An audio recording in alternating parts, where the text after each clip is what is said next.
All right, listen up. I've got important news and you're not going to want to miss this.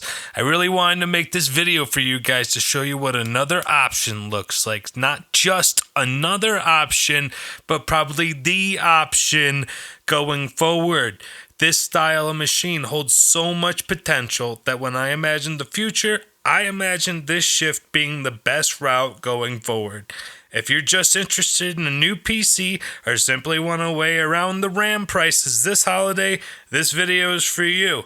I will quickly walk you through the system here and show you how it works and how not only does it perform as well as a desktop, but has a couple tricks up its sleeve, namely being able to run a second 3D application at the same time off the internal GPU without noticing any impact on your main experience. Let's get into it. The Minisforum AI X1 Pro is a perfect example of a mini PC that delivers what I found to be the most effective desktop computing package in 2025. Effectiveness in this context is the consideration of all technological aspects in form and function and the full cost of any necessary goods to reach parity with a modern desktop equivalent. You might be thinking, how could this little box possibly compete with my monster rig? Well, in most of the ways that matter, it does. It's a somewhat unknown fact, at least as far as my experience goes, that AMD's latest mobile APUs are neck and neck with the desktop chips in terms of CPU performance, and are very much worth looking into in 2025 for reasons beyond laptops. It's almost like manufacturers have known for a long time that there are inherent performance limitations that come with socketed memory, more so than the memory being cheaper to solder onto the socket. Because that's what we all thought, right? They want to solder the RAM to the chip to force us to buy new computers to save a buck, right? For a time, this might have been true, as I can't remember a time personally when anyone was advertising high system memory speeds on soldered systems until now. A wise move was seen with Apple Silicon, essentially taking the first step forward to push the desktop ecosystem into more integrated systems, and I initially thought that this was a bit of a bummer, as a stable part of desktops or even laptops has been replaceable or upgradable memory, and a preferential one at that. Over the decades, adding a bit of extra RAM to a computer can and has really helped out with the amount of overhead modern software takes to give it more longevity. Other than the upgradability and the performance, ports are really the only thing of a concern, right? Because it's a small little mini PC, you get less ports, there's only so much space. Well, the Minisforum AI X1 Pro does come with 2 USB 4 ports with power delivery and 3 USB 3 ports. I'm pretty sure the USB 4 is 40 gigabit and the USB 3 are 10 gigabit, but I use one powered USB 3 hub and a 4-port USB 4 hub for everything else I need for my system, which is more than enough for a streaming setup. And I imagine this might be a small change in setup for some users, but I don't think anyone would call it unusable. I would like to see better power delivery on the USB 3 ports. They don't charge things very fast, but it also has 3 NVMe slots for SSDs, which aren't too hard to access. If you'd like me to do a teardown of the machine, let me know in the comments. It has just an AC power cable as the power supply is internal, no brick, got the microphone port and also 2 2.5 gigabit Ethernet ports, and of course the Oculink port. This little guy is the magic sauce and makes it all worth it. With direct PCIe expansion, I was truly amazed, though I really shouldn't have been surprised when it showed up and I got everything connected and it booted up the first time exactly how I expected my desktop would.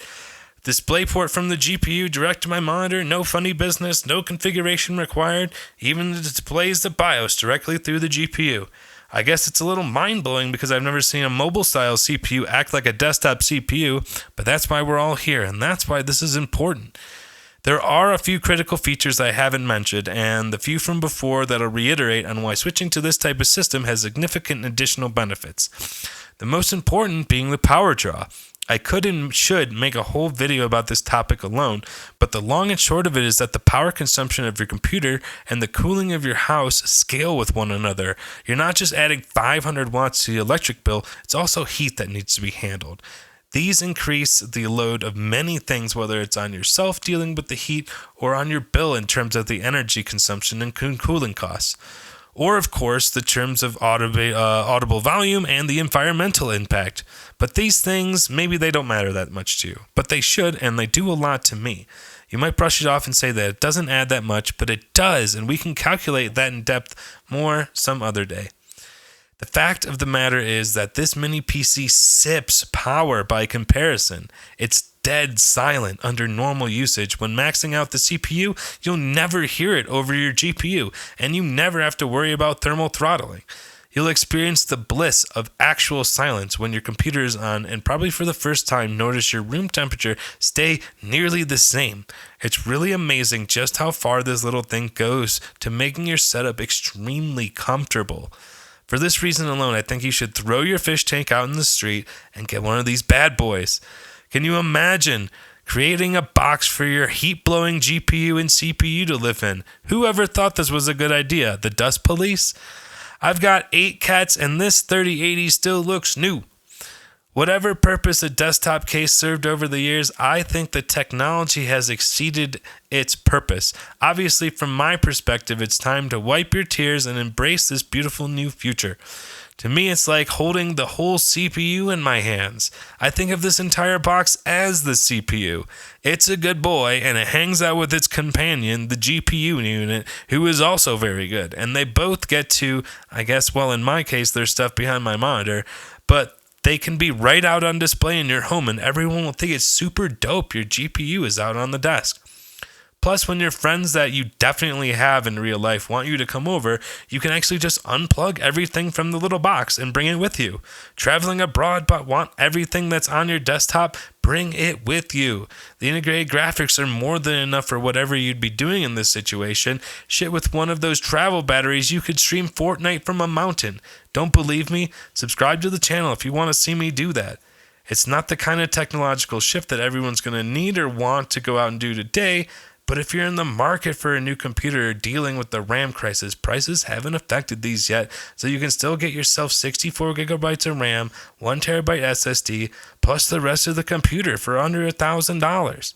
This doesn't include the external GPU and dock, but the DEG dock is only $100, and a cheap power supply will run you probably around $50.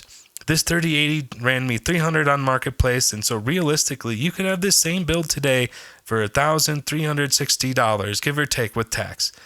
That's a great deal considering the other options.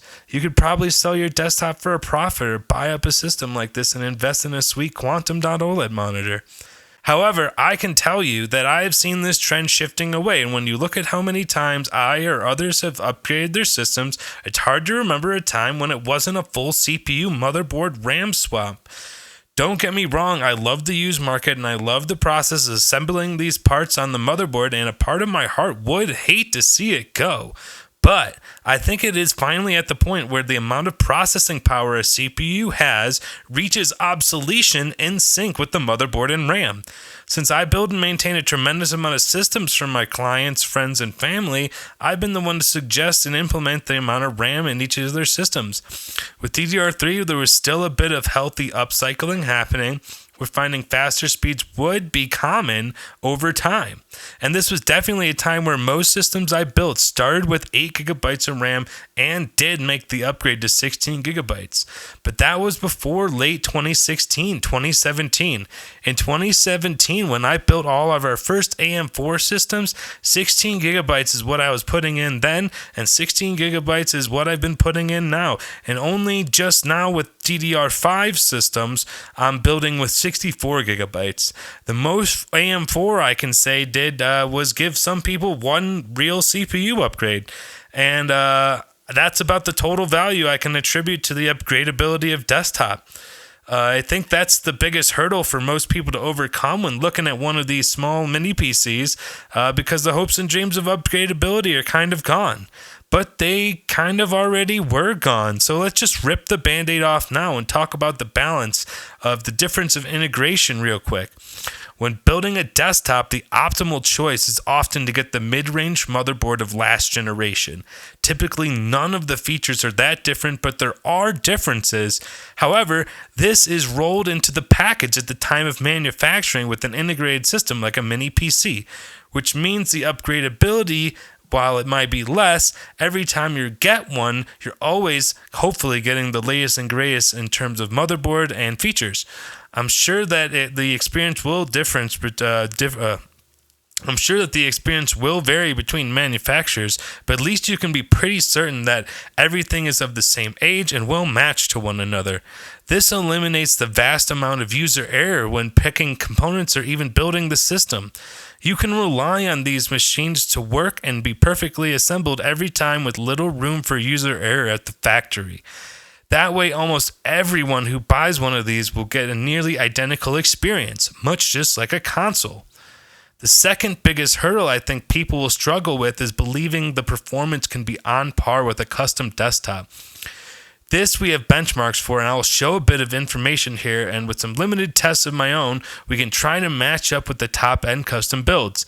The facts that emerge from this discovery is that the AMD AI X370 is difficult to make into a bottleneck. Every game I throw at it at least feels just like my 7800 X3D in my 3080 build. I'm sure if I was to switch some games to 1080p low, the CPU would eventually give a clear difference between it and like a 9800 X3D. And if you'd like me to try some more tests and run the numbers more scientifically, let me know in the comments. But when I play games, I play at 3440 by 1440 with the settings dialed in usually as high as the game will let me with a bit of DLSS, and for games like Cyberpunk, FSR FrameGen. I came from playing on the 7950 X3D and a 4090 to playing on this. So I've experienced and tested pretty much every generation of gaming graphics card from either side since 2017 to the top end to what we have now. And I know what the performance is supposed to be like. I'm sensitive to refresh rate, smearing, colors, everything visual. When I tell you I know if it's running right or not, I definitely know. Believe me, I've done these configurations a million times over. I never miss a single driver or anything at all anymore. I could probably tell you what's wrong with your computer before you even finish your thought. Anyways, the point is, if CPU performance alone is your gripe and it's not the absolute top performer, well, don't worry. That's what the AI Max 395 Plus is for, with its 8,000 mega transfers per second memory and its 9900 X3D comparable performance. But that costs a bit more, and we're aimed at the practical gamer, who is who we are, aren't we?